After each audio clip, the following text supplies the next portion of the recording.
mes gens et bon retour dans cette nouvelle vidéo. Je sais que ça fait longtemps, mais parfois il faut prendre le temps pour soi, se reposer, se ressourcer. Aujourd'hui, j'ai envie de parler de ma réconciliation avec Dieu. Après un long moment. Hey!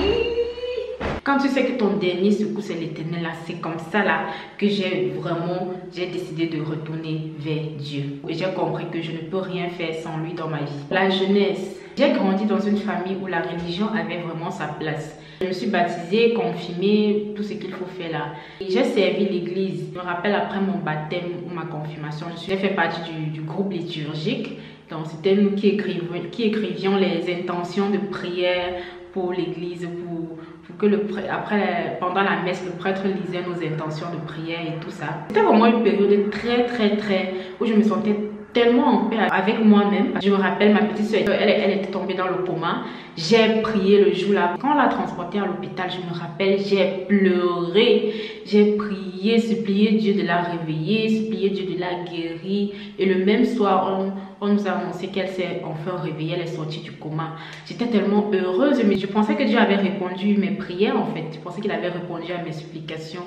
J'avais une vie de prière, j'avais une bonne relation avec Dieu au pays. C'est quand j'arrive en Allemagne que je perds ma relation intime avec Dieu. Je tombe dans le monde. Tu arrives dans un monde où tout est gratuit. Internet est gratuit. Tu as une vie. Je suis devenue mon libre arbitre. Personne ne me disait plus rien. Je n'avais pas...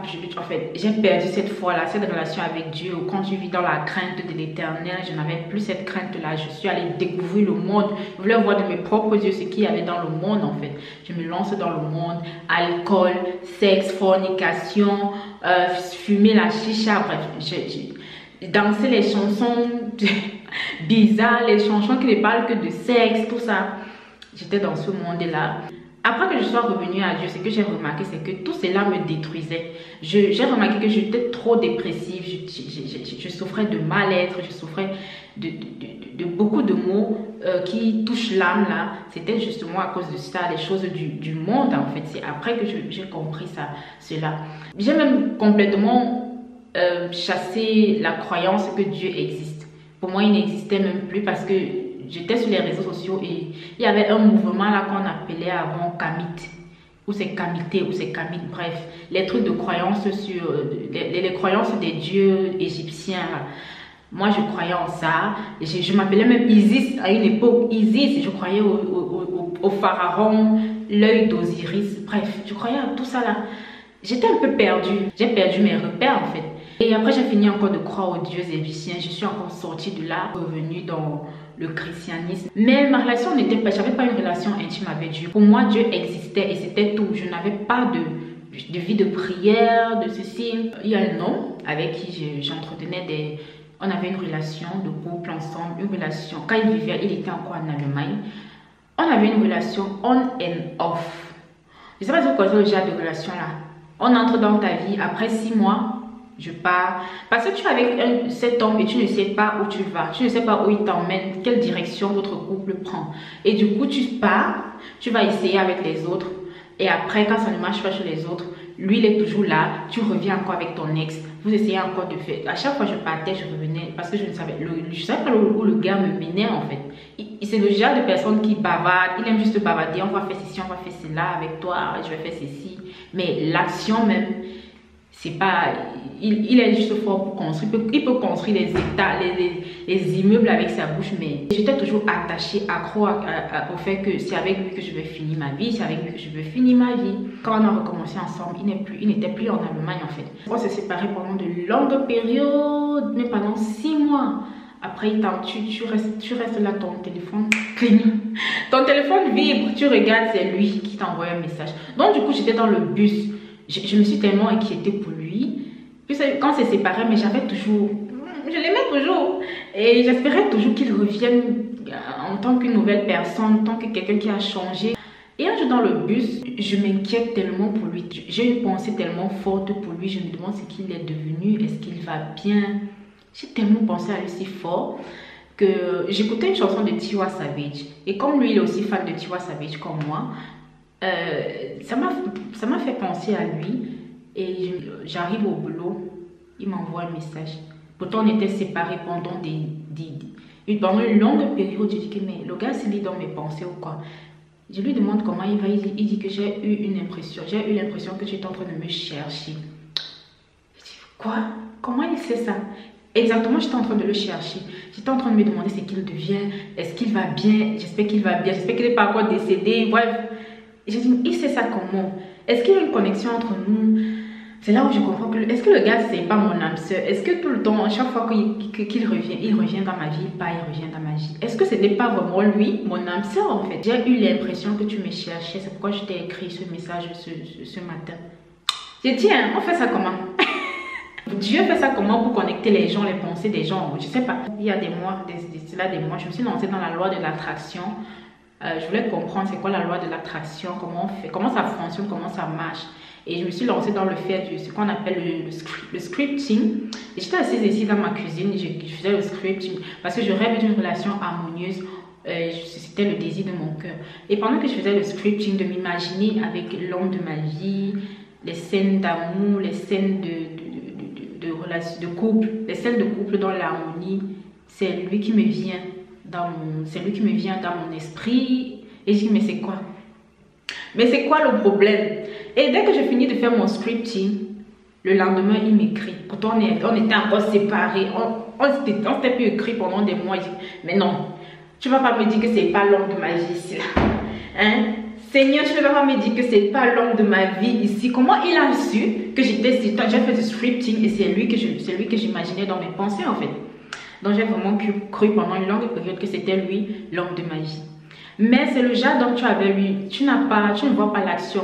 J'ai aimé, je sais quand quelqu'un aime, c'est que la personne est prête à faire pour l'être aimé. Deux choses dans l'amour, c'est que parfois, soit on t'aime, parfois soit toi tu n'aimes pas la personne. Je sais qu'on aime parce que j'ai aimé et j'ai été aimée. Avec celui-ci là, je ne voyais pas ces sacrifices là, je ne voyais pas l'action en fait. Bref, mais j'étais toujours là attachée, dit qu'il va changer peut-être. Bref, j'avais trop de... J'étais le genre de understanding girlfriend. Les gens de copines trop qui comprennent trop là. Je comprends chérie, je comprends. Si tu veux comprendre c'est quoi une understanding girlfriend, il faut regarder Chioma et Davido. Chioma c'est une understanding wife. Davido peut aller faire ce qu'il veut là-bas. Il revient, il va dire que chérie, elle ne laisse pas. C'est une understanding wife. Les gens que les hommes veulent là. Ils partent tromper là, à gauche, à droite. Ils reviennent, chérie, je comprends. Je suis une understanding wife, je suis seulement là. Donc j'étais une understanding girlfriend, j'essayais de comprendre pourquoi il agit comme ça. J'essayais de lui donner, je veux lui donner la chance, je veux connaître son potentiel, je veux savoir c'est quoi son potentiel. Puisque je l'aime, c'est déjà ok. Mais je veux connaître son potentiel et tout, mais il n'avait pas. Et on a eu une dispute. Et c'est aussi du genre qu'il y avait trop de manque de communication entre nous. On a eu une dispute et le gars, on va avoir une conversation après, il te ghost. Il va te ghoster, tu ne comprends pas. Est-ce qu'il veut du temps pour lui? Il ne te dit même pas que je veux un peu du temps pour moi. Après la conversation qu'on a eue, j'ai besoin de temps pour moi, j'ai besoin de prendre du recul, je te reviens plus tard. C'est pas le genre là. Du coup, il te ghost, tu ne sais pas. Est-ce que c'est fini? Est-ce que c'est pas fini? Est-ce que c'est à cause de ce que j'ai dit? Tu ne sais pas, tu es aussi là comme ça là. Et ça te ronge de l'intérieur. Pourtant, la communication, c'est l'une des valeurs, les valeurs que je préfère dans les relations amoureuses. Donc, il n'y avait pas ça.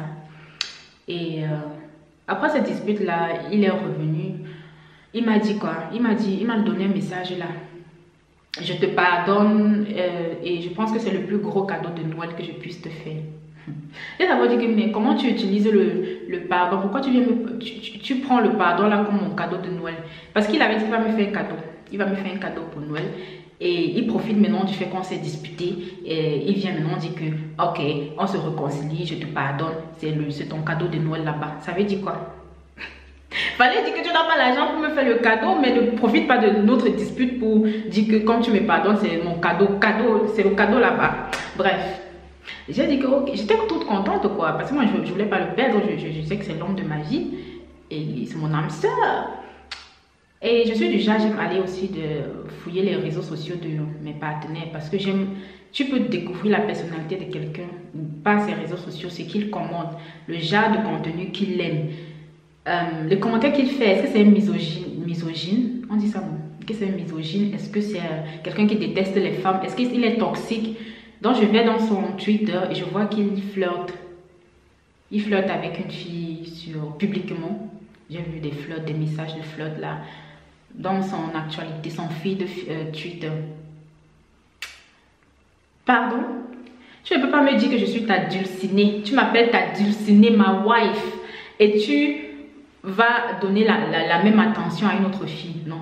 Je ne suis pas Chioma. Je suis une understanding girlfriend avec des limites.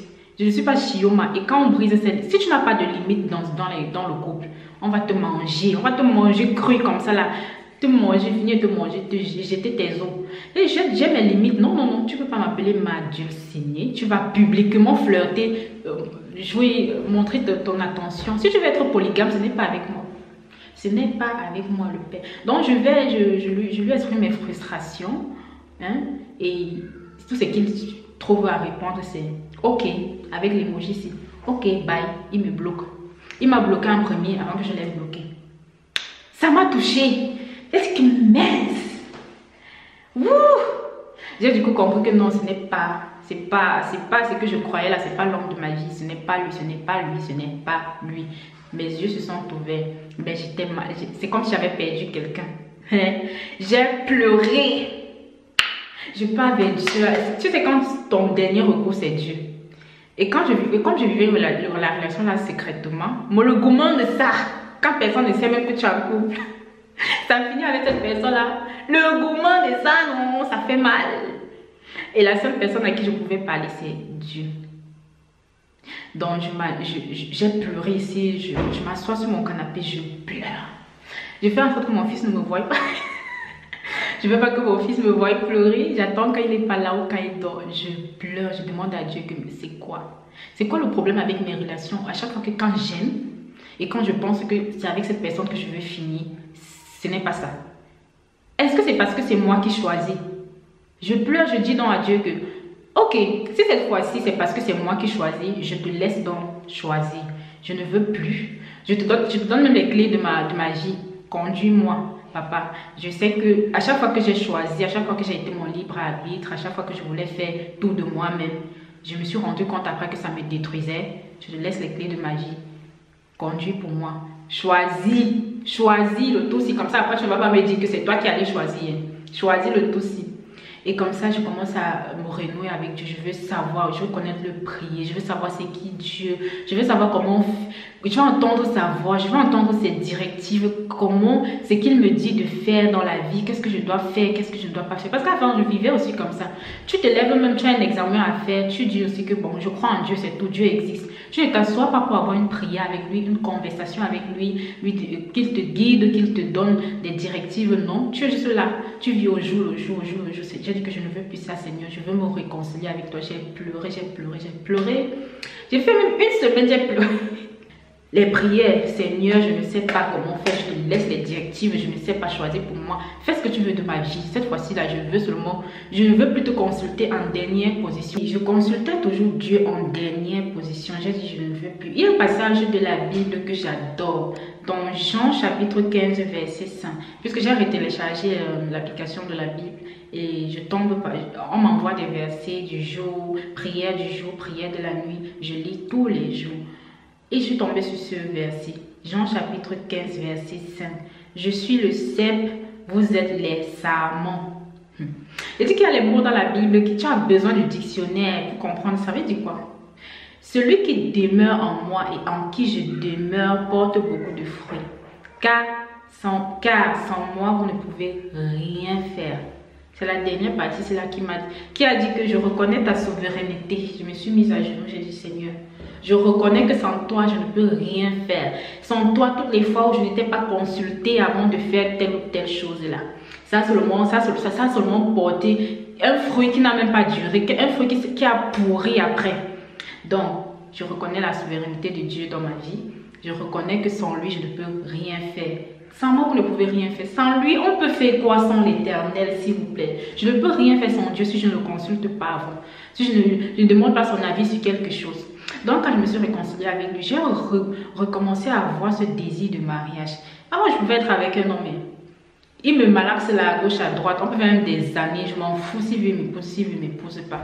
Je n'accordais aucune importance au mariage. On fait des enfants, les enfants en mariage, fornication, je m'en fous. Parce que je ne croyais déjà pas et j'avais peur du mariage. Je me disais, ça sert à quoi de se marier? Après, tu es dans le mariage, tu souffres et tout ça.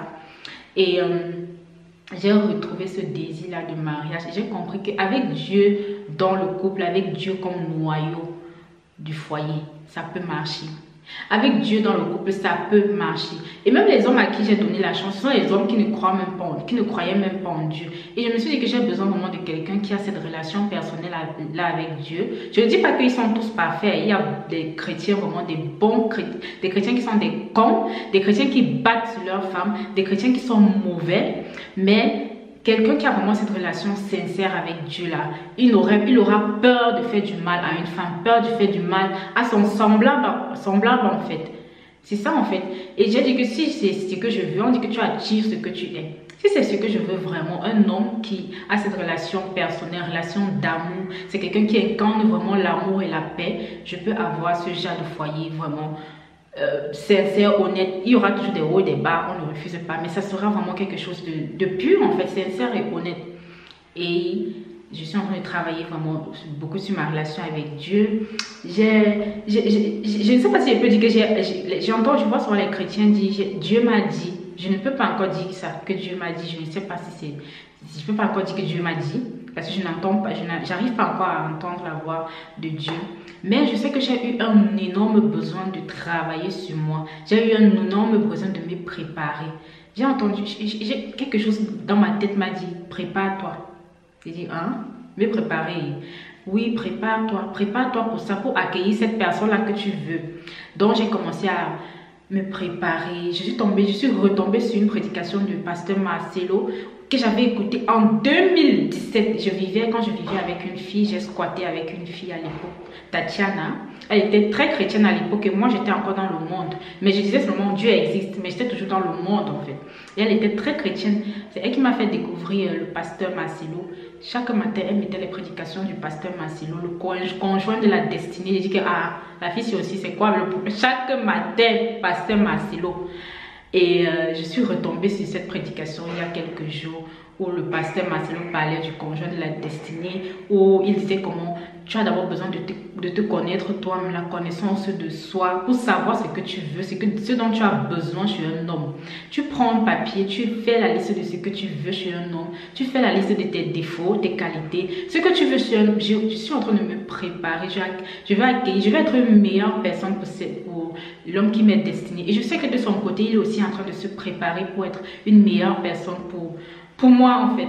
J'ai la foi, j'ai confiance en Dieu. Je le laisse vraiment décider cette fois-ci là. Je ne suis plus pressée de choisir moi-même, tomber encore dans le péché et tout. Et je vais reparler de comment je vis. Je vais refaire une vidéo pour expliquer comment je vis mon abstinence, parce que j'ai décidé aussi de m'abstenir de rapports sexuels jusqu'à ce que je rencontre la personne qui m'est destinée. Vraiment, c'est magnifique la relation avec Dieu. Tu te sens tellement en paix en fait. Tu as l'impression que tu peux t'allonger dans ses bras. Tu n'as pas à t'inquiéter et tout. J'ai aussi recommencé à écouter les chrétiennes qui sont déjà avancées, à un niveau plus avancé que moi. Samantha Tom par exemple, je l'avais écouté il y a des années de cela. Et des années de cela où ma relation avec Dieu c'était toujours on and off. Je pars, je reviens, je pars, je reviens, je pars encore dans le monde, je reviens. Et je l'écoutais déjà. Et il y a aussi Sandra by Faith. Elle n'est plus sur YouTube malheureusement. Ce sont les filles qui m'aidaient quand j'essayais de revenir à Dieu. Je tombais toujours sur leurs vidéos. Donc cette fois-ci, je suis encore en train de réécouter Samantha Tom. Et je me suis rendu compte que Samantha Tom et moi, on a presque le même parcours. Pas pareil, mais elle a aussi été mère célibataire avant de rencontrer son mari. Elle a eu son enfant très tôt, à 19 ans je crois, qu'elle a raconté son histoire, son témoignage. Elle a fait son témoignage. Elle était aussi dans le monde et tout ça. Elle avait aussi cette relation avec Dieu, genre on and off. Voilà. Elle ne croyait pas aussi au mariage et tout ça là. Et c'est quand elle s'est réconciliée avec Dieu que vraiment tout a changé dans sa vie. Avec Dieu, c'est la paix. Avec Dieu, c'est juste la paix, c'est ce que je veux dire. Si vous avez des tips, des tuyaux sur comment avoir cette relation très intime, plus développée avec Dieu, N'hésitez pas à mettre dans les commentaires parce que c'est ma vie maintenant, c'est avec Dieu. Je veux une vie de sanctification, je veux la sainteté. Ok? Et je sais que nous sommes humains et on ne peut pas vraiment, la perfection vraiment, on ne peut pas l'atteindre parce que parfois on tombe, parfois on se relève et tout ça, mais on peut le faire avec Dieu. Si on marche par sa présence, ça va aller. Donc voilà, je suis ouverte à prendre toute proposition pour vraiment bien développer sa relation avec Dieu. Je veux même savoir comment faire pour jeûner. J'entends seulement les gens dire jeûne. J'ai envie vraiment aussi moi aussi de jeûner, ne pas trop parce que j'aime la nourriture. Je ne peux pas jeûner, je suis vraiment mince. Hein, si je commence à dire que je ne vais pas manger là, je vais perdre tous mes maigres kilos que j'ai ici là. Donc je veux vraiment savoir comment jeûner, parler à Dieu, les prières qu'on fait quand on jeûne. Je veux tout savoir, je veux vraiment que Dieu, qu'il vive dans ma vie. Dieu, ça sera le centre de ma vie désormais. Donc portez-vous bien, je vais au marché. Aujourd'hui il fait beau, on a 13 degrés. Et voilà, on se retrouve très prochainement pour une nouvelle vidéo. Bye!